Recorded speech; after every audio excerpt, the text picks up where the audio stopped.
बिस्मिल्लाहिर्रहमानिर्रहीम। अस्सलाम वालेकुम dear students, this is Syed Ikramullah और आज का हमारा टॉपिक है transport in plants. Every living cell whether it exist alone as a single cell organisms or as a component of multicellular one. आपको मालूम है कि जो भी ऑर्गेनिजम्स है वो उनकी दो कैटेगरीज आपको मिलेंगी। एक सिंगल सेल वाले ऑर्गेनिजम्स जिनको हम कहते हैं यूनी सेल्यूलर,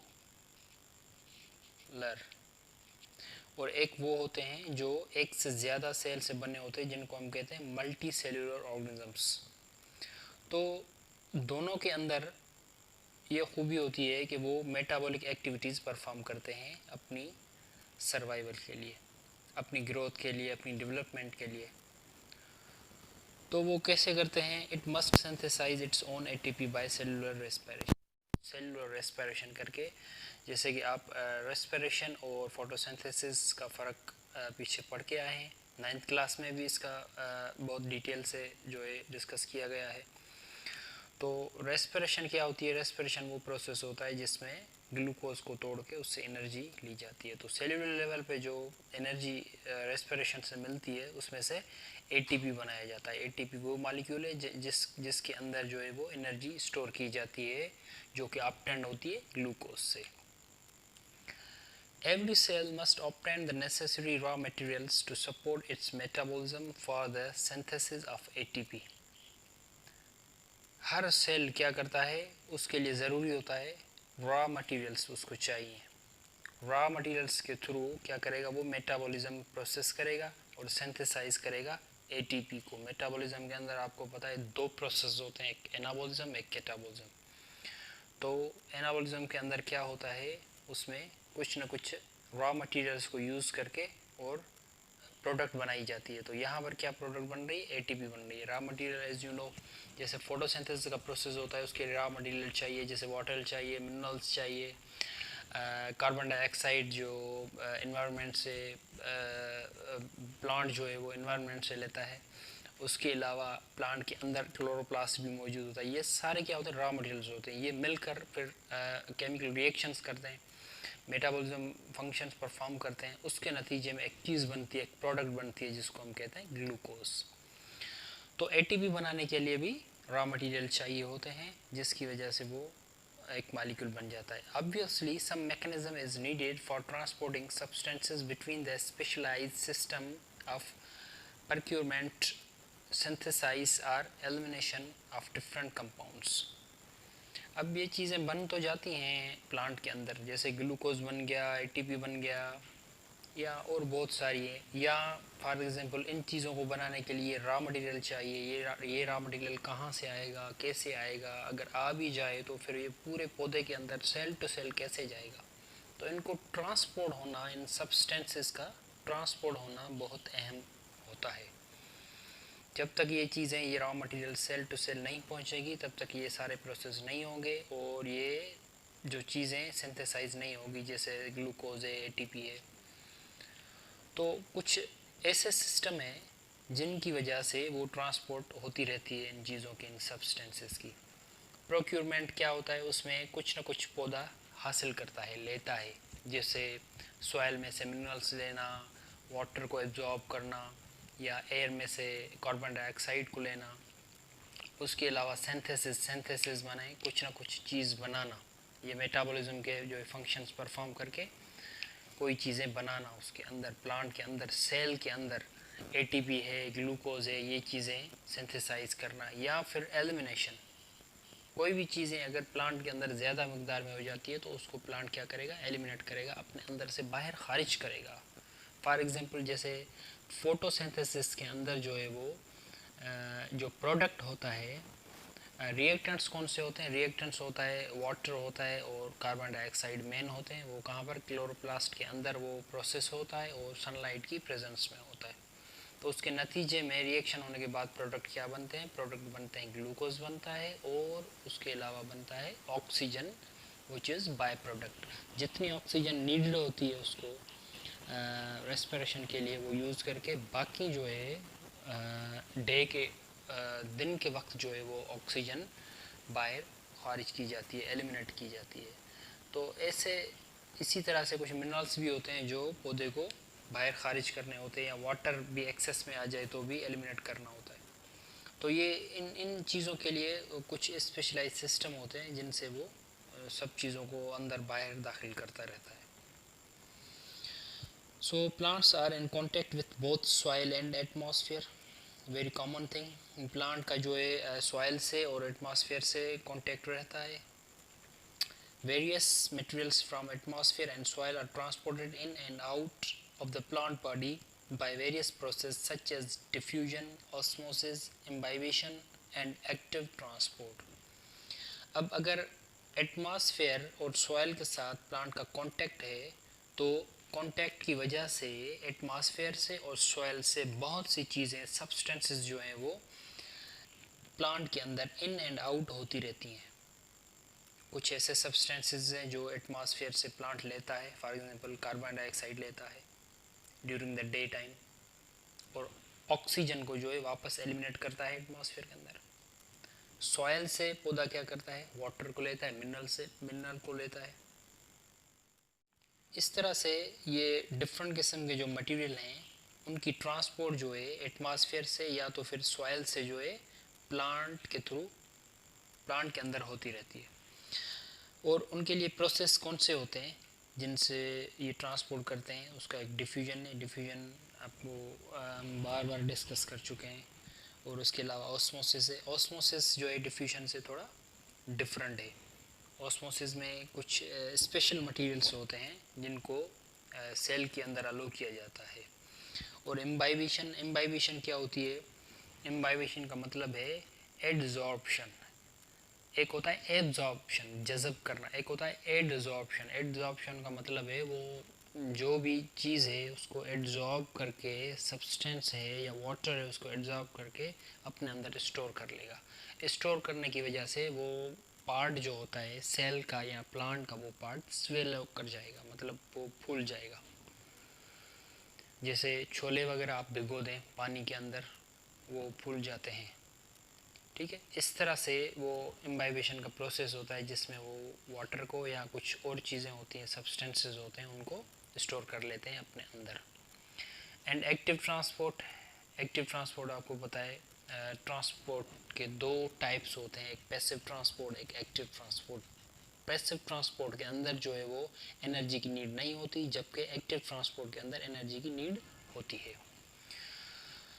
अच्छा, यहाँ पर कुछ पॉइंट्स डिस्कस की गई हैं। In plants, cell-to-cell movement of water and solutes occur via apoplast and or semplast pathways. कुछ pathways हैं जिसकी वजह से शॉर्ट डिस्टेंस की जो ट्रांसपोर्ट होती रहती है। आपको मालूम होना चाहिए कि प्लांट के अंदर जो ट्रांसपोर्ट होती है वो टू टाइप्स की होती है, एक लॉन्ग डिस्टेंस और एक होती है शॉर्ट डिस्टेंस। शॉर्ट डिस्टेंस का मतलब है सेल टू सेल, एक सेल से दूसरे सेल तक जो मटेरियल्स को ट्रांसपोर्ट होना उसको शॉर्ट डिस्टेंस में इंक्लूड करते हैं। और प्लांट के एक पार्ट से दूसरे पार्ट तक, फॉर एग्जांपल रूट से लेकर स्टेम तक, स्टेम से लेकर लीव्स तक, ये सारा जो है लॉन्ग डिस्टेंस होता है, जो कि होता है जाइलम एंड फ्लोएम से। जाइलम एंड फ्लोएम आपने बहुत सुने भी होंगे। इनको जो है आगे हम लेक्चर में डिस्कस करेंगे। और अभी जो है मैं आपको ये समझा दूँ कि सेल टू सेल मूवमेंट जो होती है वाटर सॉल्यूट्स की, उसके दो पाथवेज होते हैं, एक होता है एपोप्लास्ट और एक होता है सेम्प्लास्ट।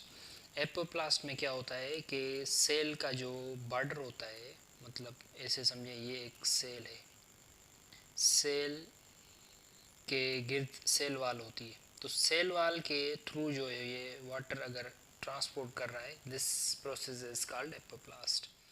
एपोप्लास्ट। और जो सेम्प्लास्ट होता है वो होता है अगर यहाँ सेल वाल के दरमियान कहीं भी रुकावट आ जाए तो एक सेल से दूसरे सेल तक जो पाथवे बन जाता है वो कहलाता है सेम्प्लास्ट पाथवे। ठीक, तो ये हो गया short distance transport. Long distance में जाइलम फ्लोएम आ जाते हैं। उसके अलावा transport mechanism include passive process such as diffusion, mass flow and osmosis. Transport के अभी अभी हमने दो टाइप्स डिस्कस किए, passive transport, active transport. Passive transport needs no energy, ठीक है, तो इसके अंदर एक डिफ्यूजन आ जाती है, मैस फ्लो डिफ्यूजन हमने गैसेस एक्सचेंज में डिस्कस किया था कि गैसेस का जो एक्सचेंज होता है प्लांट के अंदर वो सिर्फ और सिर्फ डिफ्यूजन के तरीके से होता है, जिसके अंदर और कोई ट्रांसपोर्ट का प्रोसेस नहीं होता। मैस फ्लो जो भी प्लांट के अंदर मटेरियल बनता है या जो प्लांट एब्जॉर्ब करता है मटेरियल, उसका ट्रांसपोर्ट होना। ओस्मोसिस ये भी एक्टिव ट्रांसपोर्ट एक्टिव प्रोसेस है, एक्टिव ट्रांसपोर्ट है जिसके लिए एनर्जी की ज़रूरत होती है। जो भी मेटाबॉलिज्म प्रोसेस करना होता है सेल को, तो वो एनर्जी के थ्रू होता है। ठीक है, तो पैसिव के अंदर क्या होता है, हाई कंसंट्रेशन से लो कंसंट्रेशन तक बना सब्सटेंस जो है वो चला जाता है, उसके लिए कोई भी एनर्जी नहीं चाहिए। एक्टिव प्रोसेस में क्या होता है, एक्टिव ट्रांसपोर्ट में ये होता है लो कंसंट्रेशन से हाई कंसंट्रेशन तक जो है वो उस चीज़ को जाना होता है, जिसके लिए energy. So non gaseous substances that are transported into and within plants are water and solutes such as ions, amino acids and sucrose. Non gaseous substances, gaseous exchange को हम डिस्कस कर चुके हैं पहले ही लेक्चर के अंदर। नॉन गैसियस वो होते हैं जो गैस की शक्ल में नहीं मिले। वो ट्रांसपोर्ट प्लांट्स के अंदर कैसे होंगे, कौन से होंगे, एक वाटर है और वाटर के अंदर सॉल्यूट्स, वाटर सॉल्वेंट है और उसके अंदर सॉल्यूट्स कौन से हो सकते हैं, आयंस हो सकते हैं, अमीनो एसिड्स, सुक्रोज। सुक्रोज यानी ये भी शुगर का टाइप है, जिसको फिर बाद में ग्लूकोज में कन्वर्ट करके उसमें से एनर्जी ली जाती है। There are number of pathways.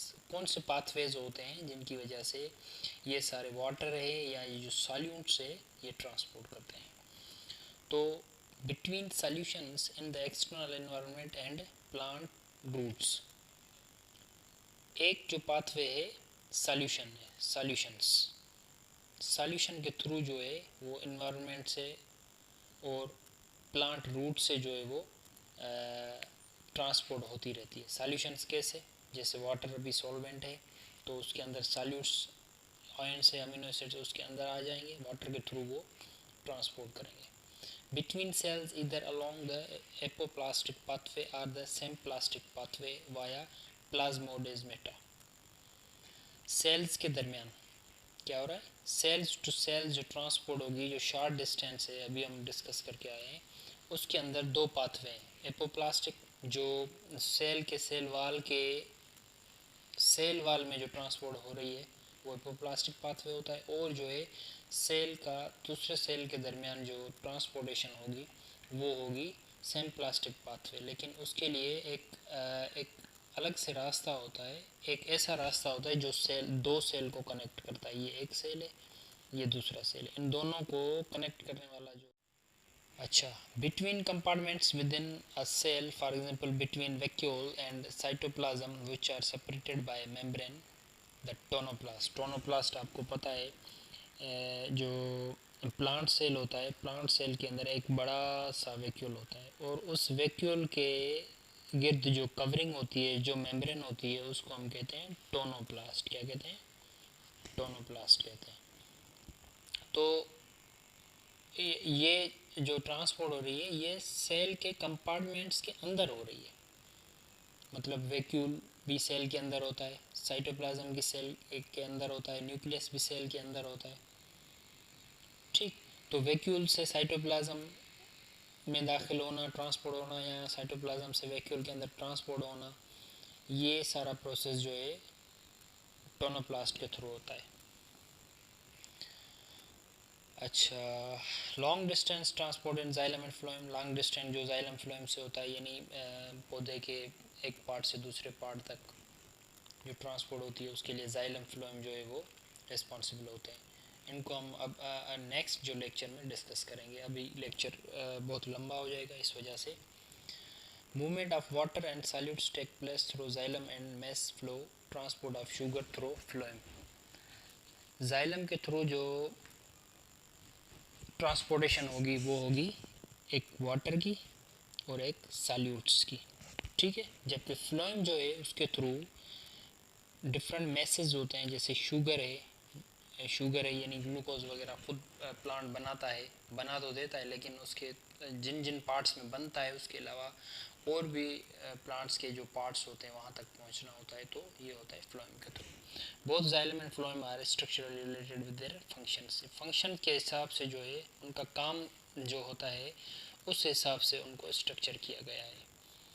ठीक है, तो इनको हम आगे जाके डिस्कस कर रहे हैं। थैंक यू एंड अल्लाह हाफिज़।